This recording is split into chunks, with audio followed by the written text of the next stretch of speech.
Mughals were nation builders. Mughals were secular. Mughals were tolerant. Mughals were peaceful. Mughals gave us biryani. Mughals gave us tandoori chicken. Mughals made India diverse. Mughals made India's culture stronger. These are all things Bollywood and liberals want you to believe.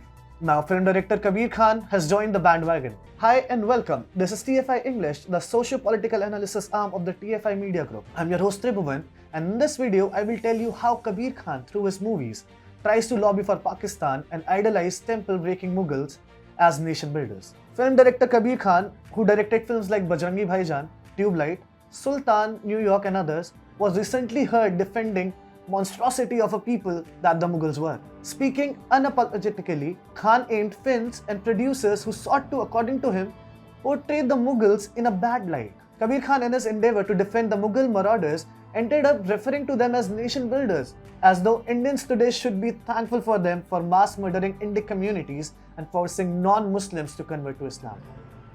Khan also alleged that the negative portrayal of Mughal is made just to go with the popular narrative, and none of it is based on historical evidence. Kabir Khan seems to be impoverished in terms of knowledge, which is the only excuse that one can provide for his ignorance toward Mughal atrocities and the sheer barbarity of their empire towards non-Muslims. The director was quoted by Bollywood Hungama as saying, "I find it hugely problematic and disturbing because what really makes me upset is that it's being done just to go with the popular narrative.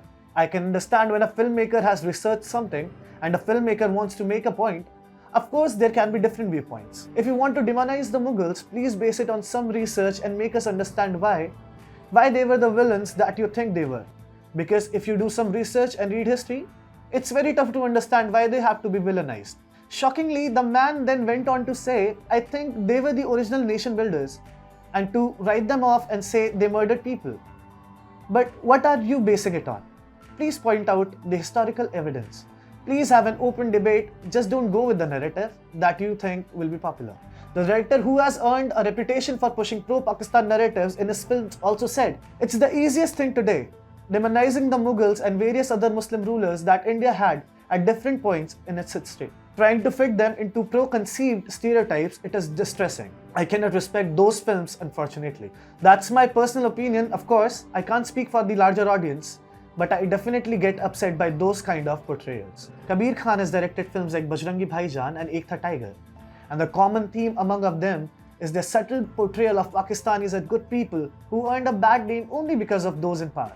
Bajrangi Bhaijaan's plot revolves around a Hanuman devotee, Pawan Kumar Chaturvedi's journey from India to escort a 6-year-old mute Pakistani girl back to her village. The role of Pawan is played by Salman Khan. The film made no secret of the fact that Indians and Pakistanis are divided only by politics. Bajrangi Bhaijaan ended up demonstrating the potential common people have for achieving lasting peace in their region. The only catch, however, is that film is fictional and nothing of that sort can ever happen in reality. Nevertheless, there was no stopping Kabir Khan from trying to build bridges between India and Pakistan with the film. In the film Ek Tha Tiger 2, Kabir Khan tried his best to achieve a geopolitical utopia between India and Pakistan. A raw agent played by Salman Khan falls in love with an ISI agent played by Katrina Kaif. After a grueling crisis, they both abandon their careers and elope. Salman Khan then calls his boss at the agency to tell him that he and his girlfriend will return to their countries only after India and Pakistan no longer require RAW and ISI, which is a classic dream of Aman Ki Asha Brigade.